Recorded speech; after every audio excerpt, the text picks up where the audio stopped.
Back in the Withy window, folk used to call me Bombadil. Tom Bombadil. Welcome back, everyone. It's Charlie. This will be my full Lord of the Rings, Rings of Power, Season 2, Episode 4 video. There were a whole bunch of Easter eggs, references. They finally introduced Tom Bombadil in live action. Really big deal because Peter Jackson just completely swerved on the character during the events of Lord of the Rings. And it also seems like they confirmed some of our theories about who the Stranger is and who the Dark Wizard is. So I'll explain that during the video. If you're brand new to the channel, be sure to subscribe to get all the videos. Careful for spoilers if you have not seen episode 4 yet. The title of the episode was Eldest, which is a reference to both Tom Bombadil, because they finally introduced him in live action, who's thought to be one of the oldest living beings in the world. There are several times where he references being basically the oldest person on the planet. Eldest. That's what I am. What do you mean, eldest? Eldest. Canonically, it's said that he existed on the world before Melkor in the first Valar took physical form, coming to the world in the first place in the days before days, like right after the world was created.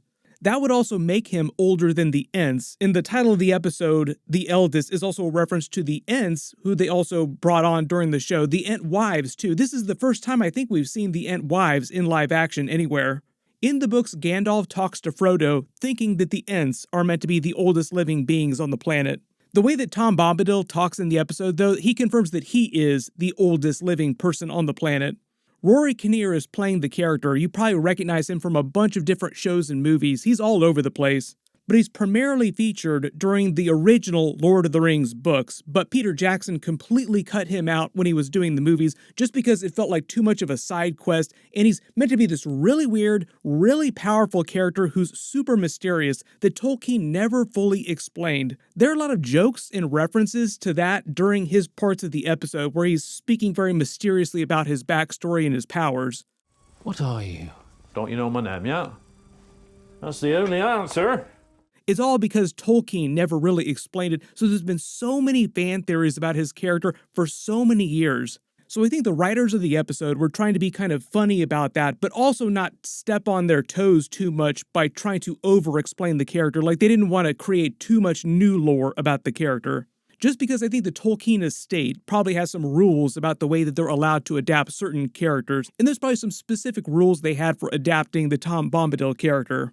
Him rescuing the Stranger from the Ent, like rescuing him from the tree, is meant to be a reference to the way he was introduced in the original Lord of the Rings books, rescuing the hobbits, like Frodo and the other hobbits, from a tree. Just to explain how powerful he is, in the episode, he jokes that he could take on the Blue Wizard and Sauron by himself, the Dark Wizard, who they do confirm is one of the Blue Wizards. But when he implies that he could take them down by themselves, like he could take care of Sauron all by himself, he says, it's not really my job to do. I'm more of a wanderer. There's been a lot of memes in the Lord of the Rings fandom about Tom Bombadil just soloing all the big bosses of the Lord of the Rings lore. To make a Game of Thrones reference, that's also why he talks to the Stranger like the Stranger is a sweet summer child, even though technically he's one of the Maiar, like he's one of the Istari, making him one of the oldest living beings in existence. But the way he talks to him implies that Tom Bombadil is older than the Maiar. So again, the episode is meant to be very mysterious about the nature of his character, how powerful he is, how his powers work, what his true purpose is, other than just wandering around and watching everything. Just to explain how powerful he's supposed to be, in the books, when Frodo and the hobbits run into him near the Shire, he's not tempted by the power of the One Ring, the way that other living beings are, like even Maiar, like Gandalf, would be severely tempted by the One Ring. It's kind of the same idea with the Silmarils in Morgoth, is that Tom Bombadil just isn't affected by anything at all, like that's how powerful he is. When it comes to the other oldest living things on the planet, the Ents were all made by Yavanna as a reaction to Aule's creation of the dwarves. She was primarily responsible for the growth of living things on the planet, plants around the earth just in general. She was worried that the newly created dwarves would destroy all of her trees, like they talk about that during this episode, the orcs destroying all the trees in the area. So Yavanna created the Ents race to protect all the trees. There's a lot of rumors and theories about what happened to all the Ent wives, which Treebeard discusses in the Lord of the Rings movies. He explained by those events in the Third Age, they'd lost, like they couldn't find the Ent wives anymore. They had no idea where they were.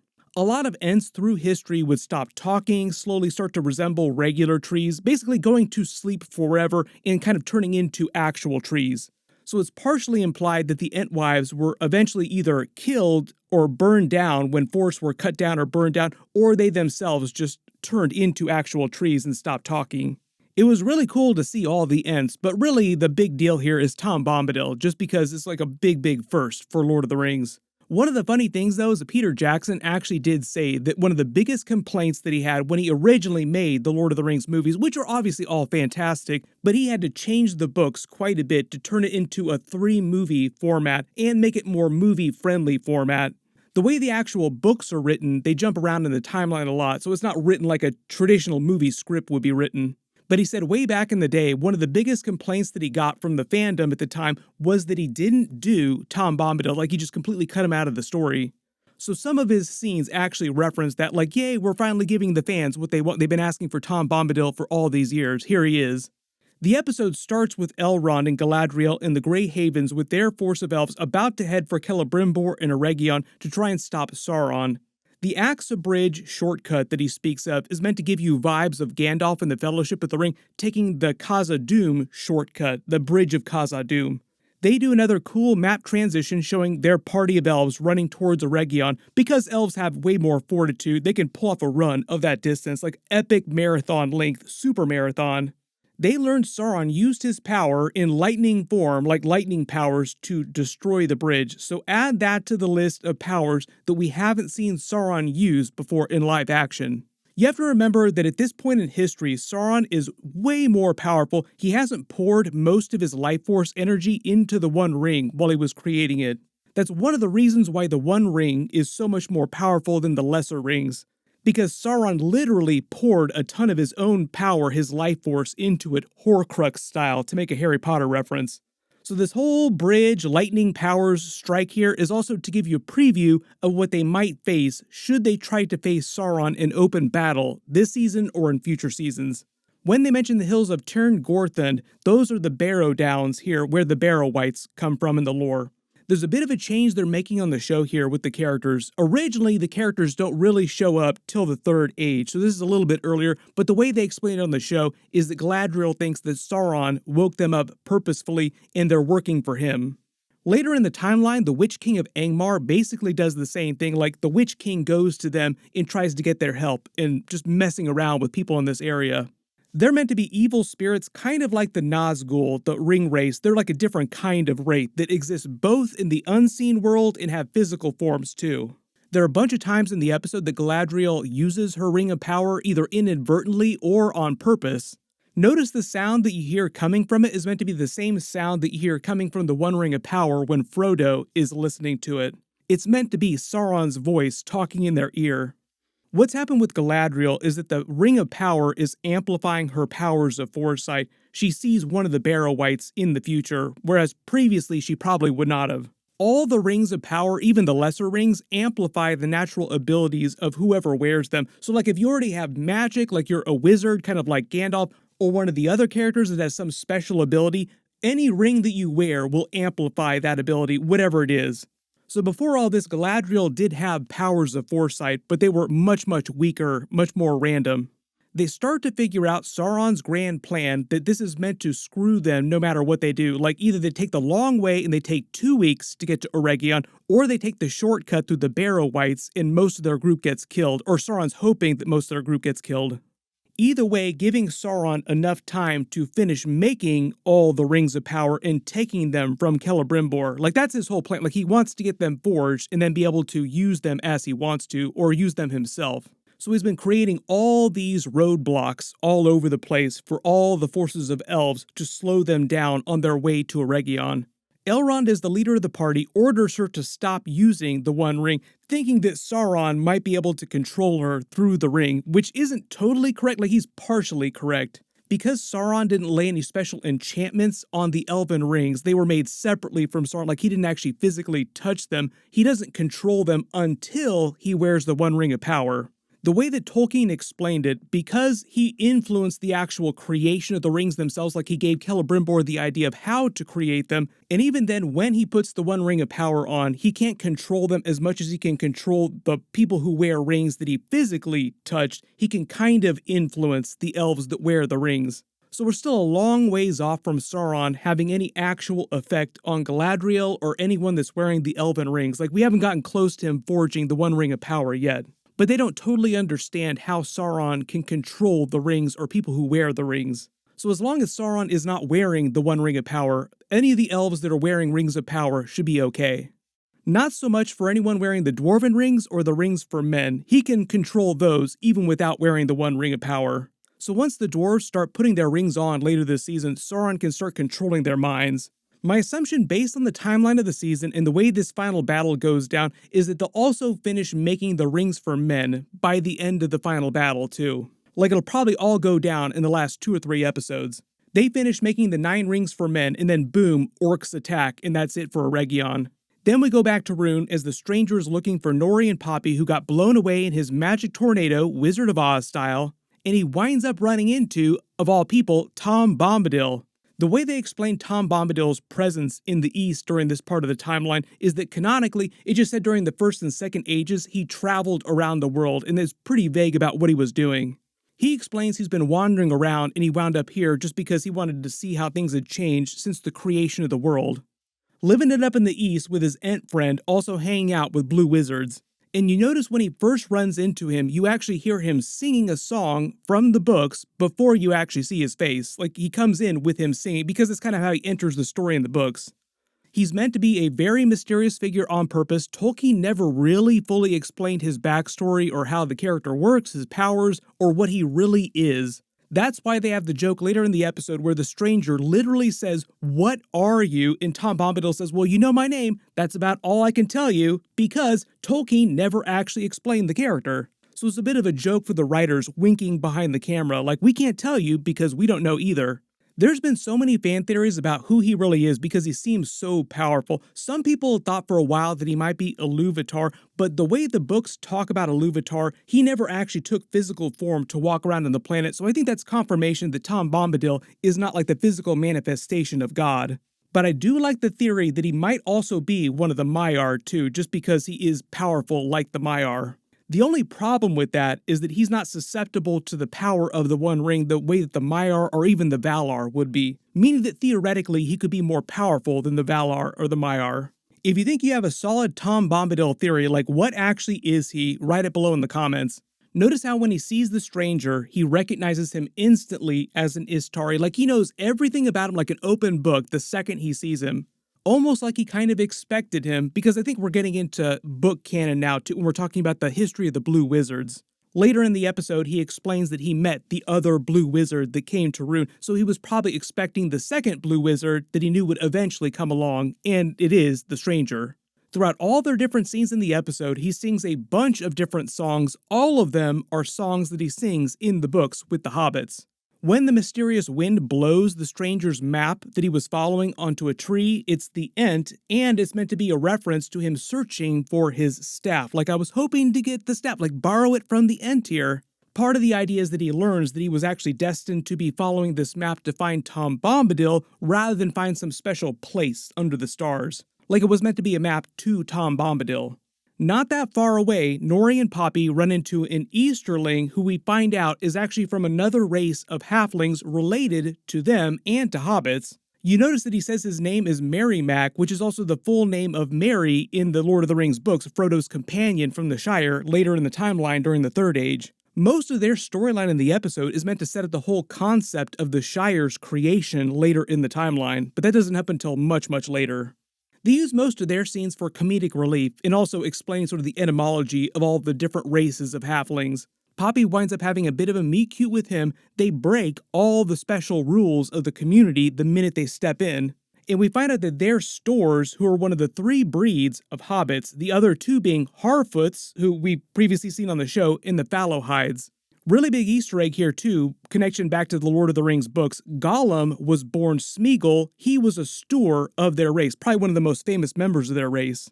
So this whole town here, like this whole introduction, is meant to give you a lot of Easterling Hobbiton vibes. Like this is meant to feel like the Shire, like a precursor to the Shire in Hobbiton. Nori even remarks Harfoots living in holes like it's one of the precursor to hobbits living in hobbit holes. There was a lot of talk about hobbits when they were getting ready for season 1 because hobbits didn't actually exist in the Lord of the Rings world until the Third Age, so we're like a long ways off from that. So the show's whole workaround here is to basically just show you the eventual creation of Hobbiton, like how did this eventually happen? We find out their leader's name is actually Gundabale, which reminds me of Mount Gundabad, a place that shows up during The Hobbit. Whole lot of Hobbit references all over the place here. There's a little bit of exposition that she gives off too, like a couple really important bits of information. She says the Easterlings that are serving the Dark Wizard Istari, like the other blue wizard here, are called Galadrim. I believe they created that for the show. I don't think that that's actually mentioned canonically. Like, there's so many mysteries about the East, Tolkien never really got into that much. So I think a lot of this Eastern storyline is based on the bones of what Tolkien wrote about, and they're just trying to expand on that. If you've been watching House of the Dragon, which is based on like a very small amount of book canon that George R. R. Martin wrote, it's kind of the same idea with all the rune storyline stuff. There are a couple more Gandalf Easter eggs and references, even though I think we've confirmed that the stranger is not Gandalf, like he is one of the blue wizards. We'll get to that in a second, but during their conversation, she says the stranger is a big, grand elf.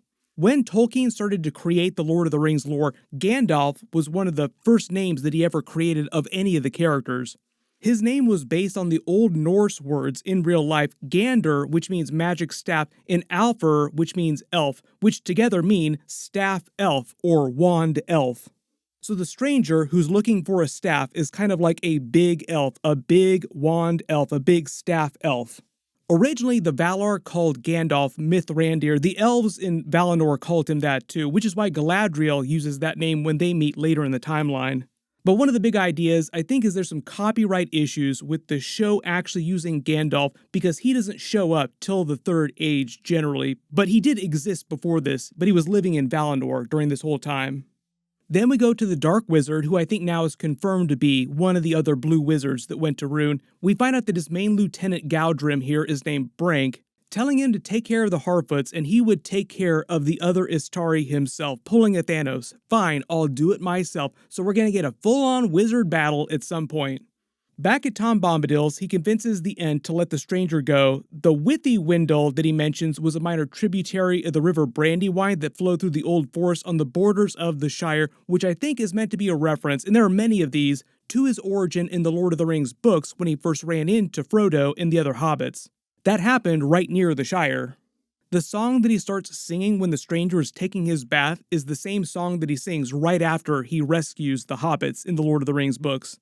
Goldberry that he mentions is his wife from the books that also shows up during that whole event when the hobbits meet him. Even though he has all these jokes with the stranger, like, what woman are you talking about? I wasn't talking to anyone, it's just the two of us here. Who's this person that you're speaking of? I think that's also a joke about there not being a lot of canon information that Tolkien wrote about Goldberry, and it also kind of implies that she's as old as he is, like one of the other oldest living things on the planet.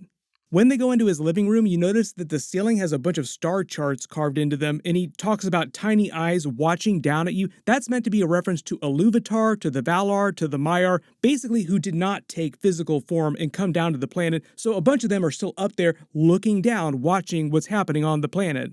So part of the idea here is that Tom Bombadil knows exactly what's up with the stranger, why he's come here, and what his destiny eventually is. He also kind of clowns on the Ainur just in general too, the Valar and the Maiar, saying they think they know everything, but they're still newcomers because he, Tom Bombadil, existed on the planet long before any of them, even Melkor, came to the planet. He reveals the Ent that's living nearby his house is called Old Man Ironwood. We get a little preview of his power when he breathes in deeply, affecting the fire, and when he calls his goat Iarwain, that's actually a reference to Iarwain ben Adar, which is actually what the Elves call Tom Bombadil in the books, translating to oldest and fatherless, meaning that he's so old that he was just created by Iluvitar, like he didn't actually have a father that he was born to. When he asks him to teach him his magic, how to wield the staff, and he says a wizard's staff is like a name, it's yours already, it's literally what the stranger just told Nori about names, that a name can't be given, it's already yours. So part of the idea is Tom Bombadil is implying that the minute that he picks up his staff, he'll instantly remember everything that he needs to remember. Then he starts talking about the other wizard that came to visit him at his little hut here. So I think this is where they get into the bits of lore that Tolkien did write about the actual blue wizards coming to the east, coming to Rhûn. You're not the first Astari who's eaten honey by this fire. Canonically, the idea of the Blue Wizard is that during the Second Age, they were both sent to the east to try and deal with Sauron and prevent him from developing this large force, like basically getting the east to serve him. The way the books talk about the Blue Wizards, they were ultimately unsuccessful in their original purpose for going east. One of them eventually created a cult. I think that's meant to be the Dark Wizard, like that's meant to give you vibes of that part of the canon. And the other Blue Wizard is the one that stayed true to their original purpose, who is meant to be the stranger, like the good Blue Wizard. So a lot of this is meant to give you vibes also of Gandalf in Saruman, where the idea used to be a good character, like he started out being very good, but eventually gave in and teamed up with Sauron, and that's part of the idea, part of the danger with the Dark Wizard, with the other Blue Wizard. In both, the names of the Blue Wizards in the books are Altar and Paladno, so I think the Dark Wizard's real name might be Alatar, and the Stranger's real name might be Paladno, but they might change that. It might be the other way around. But a lot of this whole Blue Wizard stuff that they're doing on the show isn't stuff that the books touched on, never really got too deep into. Early theory, by the end of the season, the Blue Wizards will face each other, and the Stranger will remember everything. And even though their original mission they were given was deemed a failure, what they did do is they stopped Sauron from completely amassing all the, uniting the entire East into his forces, because if he'd done that, there's no way that during the War of the Ring, they would have been able to beat Sauron, like his forces would have been way too large. So in a way, the Blue Wizards were successful in their original mission, kind of, tangentially. Then we go back to Elrond and Galadriel as they run into the Barrow-wights from the books. They confirm Gil-galad's messengers that were sent to warn Celebrimbor about Sauron were killed by the Barrow-wights. Those were the people that were dragging them away in chains. This song that they hear the Barrow-wights sing, Cold Be Hand and Heart, and Bone, is an incantation that they also speak in the Lord of the Rings books. Side note too, Gollum actually recites some of this poem during Two Towers, meaning that Gollum has also faced and escaped the Barrow-wights. Back at Pelargir, Detective Arondir figures out what's really up with Estrid.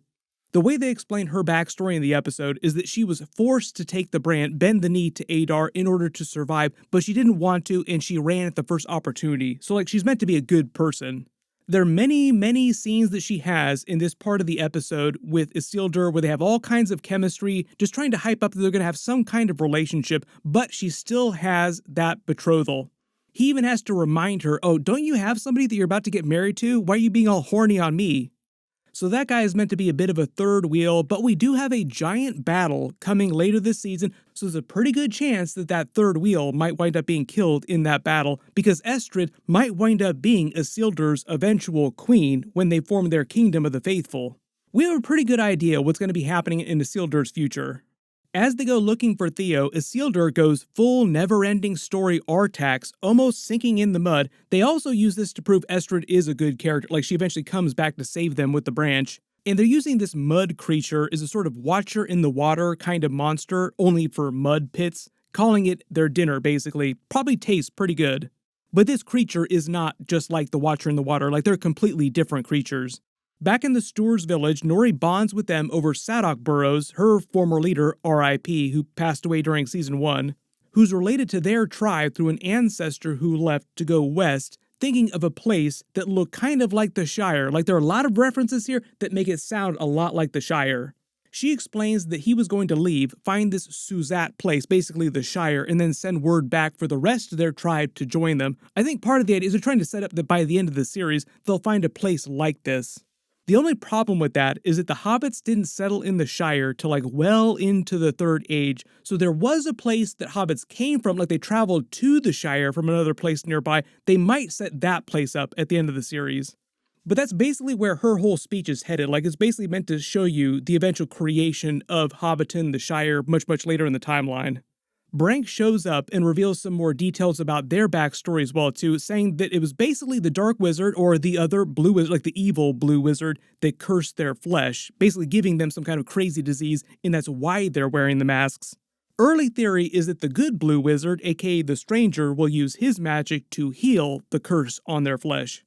Galadriel says she's been getting more visions of the distant future of what the world would look like if Sauron ruled, basically like a darkest timeline situation. Elrond mentions that his father, Eärendil, told him that one day he'd hold Celebrimbor's life in his hands and he'd have to choose the best path to protecting it. That would have had to have been during the First Age, before he was tasked with journeying the sky in a boat with one of the Silmarils on his forehead. Yet remember, these elves are incredibly long-lived. Then she has a bunch more visions of the future battle at the end of this season at Eregion. She sees Sauron's crown. So here's the thing about the crown. On the show, they actually clarified it's meant to have been Morgoth's crown before this. Like, it's the Dark Lord's crown, and Sauron just took it after Morgoth was defeated by the Valar and made it his crown. In the books, though, Morgoth's original crown was actually melted down and used to create the chain that binds him where he exists now, beyond the Doors of Night. Basically outside the universe, like Morgoth is chained outside the universe. But on the show, this crown is meant to be the Dark Lord's crown that Morgoth wore, and Sauron just took as his own crown because he minted himself the new Dark Lord. I believe this shot is from the trailers from like the last couple of episodes too, where Galadriel is fighting Sauron and he's using his crown like a weapon. It's also meant to be the same crown that you see him wearing in the prologue for Fellowship of the Ring during the War of the Last Alliance. She sees Elrond at the hands of a bunch of orcs captive, like they've lost the battle, the orcs pulling down the statue in Eregion having sacked the city. Celebrimbor looks like he's totally dead here, R.I.P. Definitely not going to be the one who's remembered as the Lord of the Rings. Then Sauron towering over Galadriel in Halbrand form again. She makes Elrond a promise to kill Sauron no matter what, even if it means not saving her. I think part of the idea is there might be some situation in the finale, like the final episode, where he does have the opportunity to kill Sauron, but does not, in favor of saving Galadriel instead. Giving you a lot of vibes of his eventual future, with Isildur refusing to throw the One Ring of Power into Mount Doom and destroy it. Like you had the opportunity to end a lot of this strife earlier if you just taken different actions. So I think they're just setting up a situation where Elrond will remember that, like regretting not killing Sauron during the Second Age when he had the opportunity to, when it comes to the end of the Second Age and he has an opportunity to destroy the One Ring of Power again. There's a lot of runway and storyline there for Isildur that we haven't even gotten close to yet. Like, there's so much stuff that Isildur has to do in the future, and we've just started developing his character. Then Arondir and the others finally meet the Ent wives and some of the Ents. Like, it's not just Ent wives, there are a bunch of Ents in general, but we've never actually seen the Ent wives in live action. They have not been lost to the Ents, like they didn't lose them yet. You notice the only thing that gives them pause is when Arondir starts speaking in Sindar, one of the Elven languages. They're calling this Ent wife Winterbloom, played by Olivia Williams. You might recognize her voice. The other Ent is named Snaggleroot, played by Jim Broadbent. They basically win them over by asking for their deep forgiveness and also saying that they hate orcs. Like, we all hate orcs here, why don't we all have fun together? And promise to restore the woods in this region. She says they've been here since before the mountains rose up and divided the land. That's a reference to Yavanna creating them at the dawn of the world right after the Valar came down during the Years of the Lamps. Calling back to the title of the episode, Eldest, isn't like oldest living things on the planet. You remember, though, Tom Bombadil did say that he is the eldest, like the actual oldest living person on the planet. They return Theo to Arondir, who makes up with him, doesn't hate Arondir so much now, like they're best buds. Estrid finds her fiancé. Notice how bummed out, though, Estrid is when her fiancé turns up alive, like, oh great, it's you, crap, what am I gonna do now? Like I said, he just meant to basically put a wedge between her relationship that's developing with Isildur. I think we have that big battle coming in a couple episodes. That's basically where you get rid of that boyfriend character. We don't need that third wheel anymore. Arondir says he's going to head off to find Adar and the army of orcs. When Theo says that he's got a promise that he's going to keep, I think the promise was to his mother to serve as the new healer for Pelargir, because they basically said he was the only healer in town. Then we see Adar's army of orcs on the march toward Eregion with their Hulk in full view. Like, we have a Hulk, big troll here. Galadriel and Elrond clock them too from afar, but they haven't figured out Sauron's true plan to play the orcs and the elves against each other, making both sides think that the other side has allied with Sauron against them, because both sides, both the orcs and the elves, absolutely hate Sauron. Like, everybody hates Sauron, and Sauron is playing everyone against themselves like a fiddle. That's kind of been his whole thing during the Second Age, is taking a different tactic for trying to win everyone and conquer the world. Work smarter, not harder. Get everybody else to do your dirty work for you. Get everybody to take each other down. Galadriel accidentally uses her ring of power to heal the elf's wound instantly. Oops, wasn't supposed to use that ring. Gives it to Elrond, which I think is a precursor to eventually Gil-galad giving Elrond his blue ring of air, Vilya. Like, eventually Elrond will get his own ring of power. Galadriel takes one for the team, as Elrond says, wasn't just to save their lives, but to also prevent the Elven Ring of Power from falling into Sauron's hands if she were to be captured or fall in battle, which she is shortly after this. Notice it's Adar who actually captures her, speaking in Quenya, which is the original ancient language of the Elves. Remember, the title of the episode is Eldest, and Adar is from the original tribe of Avari elves that were awoken during the awakening of the Elves, that were eventually captured by Morgoth, one of the 13, he said, meaning that Adar is also one of the oldest living elves on the planet next to Cirdan. Cirdan was also part of the original elves that were awoken at Cuiviénen. But as old as both of them are, they're not as old as the Ents, and the Ents are not as old as Tom Bombadil, who actually winds up closing down the end credits. During the end credits of the episode, they play one of Tom Bombadil's songs that he sang earlier in the episode. Overall, it was a pretty solid episode. If you're a Lord of the Rings book fan, I think you probably enjoyed this episode a little bit more because of how deeply they got into stuff that they'd not done in live action before, like Tom Bombadil, for instance. There was so much lore and references, Easter eggs to things from the books that they talked about, so if there's anything in the episode that you spotted that I didn't talk about in the video, just write it below in the comments. My full episode 5 video will post next week after they release it, so be sure to enable alerts for my channel so you don't miss that. Everybody click here for my episode 1 through episode 3 video, and click here for my brand new House the Dragon season 3 video. Thank you so much for watching, and I'll see you guys in the next one.